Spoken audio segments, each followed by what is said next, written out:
ಆತ್ಮೀಯ ನಾಗರಿಕರೇ, ನಾನು Kaggalipura police inspector Venkatesh ಮಾತಾಡ್ತಾ ಇದ್ದೀನಿ. ನಾಳೆ ಹಿಂದೂ ಸಂವತ್ಸರದ ವರಮಹಾಲಕ್ಷ್ಮಿ ಹಬ್ಬ. ನಾಡಿನಾದ್ಯಂತ ವರಮಹಾಲಕ್ಷ್ಮಿ ಹಬ್ಬವನ್ನು ಅತ್ಯಂತ ಭಕ್ತಿ ಸಡಗರ ಆಡಂಬರದಿಂದ ವೈಭವೀಕರಿಸಿ ನಮ್ಮ ಹೆಣ್ಣುಮಕ್ಕಳು ದೇವಿಯನ್ನು ಆರಾಧಿಸ್ತಾರೆ. ಈ ಒಂದು ಆರಾಧನೆಯ ಸಮಯದಲ್ಲಿ ಕೆಲವೊಂದು ಪೊಲೀಸ್ ಟಿಪ್ಸನ್ನು ನಾನು ಹೇಳ್ತಿದ್ದೀನಿ. ದಯವಿಟ್ಟು ಎಲ್ಲ ನಾಗರಿಕರು ತಪ್ಪದೇ ಪಾಲನೆ ಮಾಡಬೇಕು. ಹೆಣ್ಣು ಮಕ್ಕಳು ಅತಿಯಾದಂಥ ಒಡವೆಗಳನ್ನು ಹಾಕಿಕೊಂಡು ಪ್ರದರ್ಶನ ಮಾಡಲು ಹೋಗಬೇಡಿ. ಅದ್ರ ಬಗ್ಗೆ ಸ್ವಲ್ಪ ಎಚ್ಚರಿಕೆಯಿಂದ ಇರಿ. ಮತ್ತೆ ಮನೆಗಳಲ್ಲಿ ಲಕ್ಷ್ಮೀ ವಿಗ್ರಹವನ್ನು ಕೂರಿಸಿ ದೇವಿಗೆ ಒಡವೆಗಳನ್ನು ಹಾಕಿ ಅಲಂಕಾರ ಮಾಡ್ತೀರಾ. ಮತ್ತೆ ಪೂಜೆ ಆದ ನಂತರ ಮರೆಯದೆ ಅದನ್ನು ತೆಗೆದಿಡಿ. ಮತ್ತೆ ಅಪರಿಚಿತ ವ್ಯಕ್ತಿಗಳು ಅಂದ್ರೆ ಇತ್ತೀಚೆಗೆ ಬಾಡಿಗೆ ಮನೆಗೆ ಬಂದಿರ್ತಾರೆ, ಅವ್ರು ನೆಲೆಸಿರ್ತಾರೆ, ಅವ್ರ ಬಗ್ಗೆ ಅವರ ಪೂರ್ವಾಪರಗಳನ್ನು ಗೊತ್ತಿರೋದಿಲ್ಲ. ಅವರನ್ನ ದಯವಿಟ್ಟು ಮನೆಗೆ ಅರಿಶಿನ ಕುಂಕುಮಕ್ಕೆ ದಯವಿಟ್ಟು ಕರೆಯಬೇಕಾದ್ರೆ ಮುನ್ನ ಅವರ ಪೂರ್ವಾಪರಗಳನ್ನ ಇದು ಮಾಡಿ. ನಾವು ಹೇಳೋದಾದ್ರೆ ಅಪರಿಚಿತ ವ್ಯಕ್ತಿಗಳು, ನಿಮ್ಗೆ ಗೊತ್ತಿಲ್ಲದ ವ್ಯಕ್ತಿಗಳನ್ನ ನೀವು ಕರೀಲೇಬೇಡಿ ಅಂತ ಹೇಳ್ತೀನಿ. ಗೊತ್ತಿಲ್ಲದ ವ್ಯಕ್ತಿಗಳನ್ನ ನೀವು ಕರೀಲೇಬೇಡಿ ಅಂತ ಹೇಳ್ತೀನಿ. ಮತ್ತೆ ಆಭರಣಗಳನ್ನ ಕಿಟಕಿಯ ಪಕ್ಕದಲ್ಲಿ ಇದು ಮಾಡಬೇಡಿ. ಮತ್ತೆ ಮನೆಯ ಹಾಲ್ನಲ್ಲಿ ಡೋರ್ ಪಕ್ಕದಲ್ಲಿ ದೇವಿಯನ್ನ ಕೂರಿಸಬೇಡಿ. ಮತ್ತೆ ಸಂಜೆ ಆದ್ಮೇಲೆ ಎಲ್ಲ ಪ್ರತಿ ಹೆಣ್ಣು ಮಕ್ಕಳು ಅಕ್ಕಪಕ್ಕದವ್ರನ್ನ ಅರಿಶಿನ ಕುಂಕುಮಕ್ಕೆ ಕರೆಯೋದು ವಾಡಿಕೆ. ಅರಿಶಿನ ಕುಂಕುಮಕ್ಕೆ ಕರಿಬೇಕಾದ್ರೆ ನೀವು ನಿಮ್ಮ ಒಡವೆಗಳ ಬಗ್ಗೆ ಜಾಗೃತಿ ಇದ್ದೀರಿ. ಯಾರನ್ನು ಕೂಡ ದೂಷಣೆ ಮಾಡಕ್ ಹೋಗ್ಬೇಡಿ.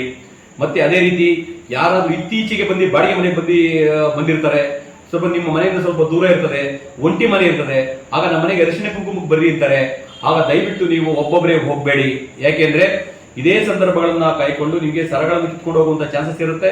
ಮತ್ತೆ ಅಪರಿಚಿತ ವ್ಯಕ್ತಿಗಳು ಅವ್ರು ಯಾರು ಅಂತ ನಿಮಗೆ ಗೊತ್ತಿರೋದಿಲ್ಲ. ಸೊ ಹೀಗಾಗಿ ಅಲ್ಲಿ ಹೋದಾಗ ಯಾವ್ದಾದ್ರು ಅವಘಡಗಳು ಸಂಭವಿಸಿ ನಿಮ್ಮ ಚಿನ್ನದ ಆಭರಣಗಳನ್ನ ಕಳವು ಮಾಡುವಂತಹ ಸಾಧ್ಯತೆಗಳು ಹೆಚ್ಚಾಗಿರುತ್ತೆ. ಹೀಗಾಗಿ ವರಮಹಾಲಕ್ಷ್ಮಿ ಹಬ್ಬ ಮಹಾಲಕ್ಷ್ಮಿ ದೇವಿಗೆ ಭಕ್ತಿಪೂರ್ವಕವಾಗಿ ಪೂಜೆಯನ್ನ ಸಲ್ಲಿಸಿ ಅಕ್ಷತೆಗಳನ್ನ ಹಾಕಿ ಹೂವಿನಿಂದ ಅಲಂಕಾರ ಮಾಡಿ ತಮ್ಮ ಇಷ್ಟಾರ್ಥಗಳನ್ನ ಸಿದ್ಧಿಸಿಕೊಳ್ಳೋಕ್ಕೋಸ್ಕರ ಮಾಡುವಂತಹ ಒಂದು ಧಾರ್ಮಿಕ ಭಕ್ತಿ ಭಾವನೆಯ ಹಬ್ಬ.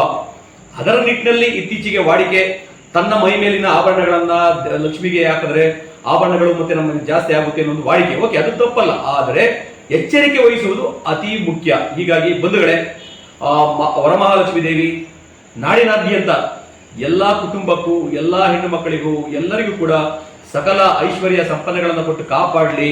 ನಿಮ್ಗೆ ಆರೋಗ್ಯ ಐಶ್ವರ್ಯಗಳನ್ನು ಕೊಡಲಿ, ನಿಮ್ಮ ಮನೆಗೆ ಒಳಿತನ್ನ ಮಾಡಲಿ. ಆದರೆ ಪೊಲೀಸರು ಕೊಡುವಂತಹ ಸೂಚನೆಗಳನ್ನ ಕಟ್ಟುನಿಟ್ಟಾಗಿ ಪಾಲನೆ ಮಾಡಿ ಹಬ್ಬಗಳನ್ನ ಭಕ್ತಿಪೂರ್ವಕವಾಗಿ ಫ್ಯಾಮಿಲಿ ಜೊತೆ ಆಚರಣೆ ಮಾಡಿ.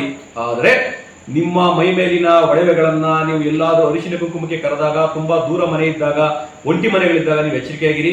ಒಂಟಿ ಮನೆಗಳಲ್ಲಿ ಲಕ್ಷ್ಮಿಯನ್ನ ಕೂರಿಸುವಾಗ ನೀವು ಯಾರಾದ್ರೂ ಬಂದು ಅಥವಾ ನೀರು ಕೇಳಕ್ ಬರ್ತಾರೆ, ಯಾವಾಗ ದೇವಿನ ಪೂಜಿಸಿರ್ತಾರೆ, ಆ ಮನೆಯೊಳಗೆ ಯಾರಾದ್ರೂ ಒಬ್ಬರೇ ಇರ್ತಾರೆ, ನೀರು ತರಕ್ಕೆ ಕೋಣೆಗೆ ಹೋದಾಗ ಅಲ್ಲಿ ಒಂದು ಚಿನ್ನದ ಆಭರಣಗಳು ಕಳೆದವಾಗುತ್ತೆ. ಹೀಗಾಗಿ ದಯವಿಟ್ಟು ಎಚ್ಚರಿಕೆಯನ್ನ ವಹಿಸುವುದರ ಮೂಲಕ, ಆಭರಣಗಳನ್ನ ಸುರಕ್ಷಿತವಾಗಿ ನೋಡಿಕೊಳ್ಳುವುದರ ಮೂಲಕ ವೈಭವೀಕರಣದ ವೈಭವ ಲಕ್ಷ್ಮಿ ವರಮಹಾಲಕ್ಷ್ಮಿ ದೇವಿಯನ್ನ ಆರಾಧಿಸಿ, ಪೂಜಿಸಿ, ಭಕ್ತಿ ಸಡಗರದಿಂದ ಆನಂದಿಸಿ. ಎಲ್ರಿಗೂ ಒಳ್ಳೇದಾಗ್ಲಿ.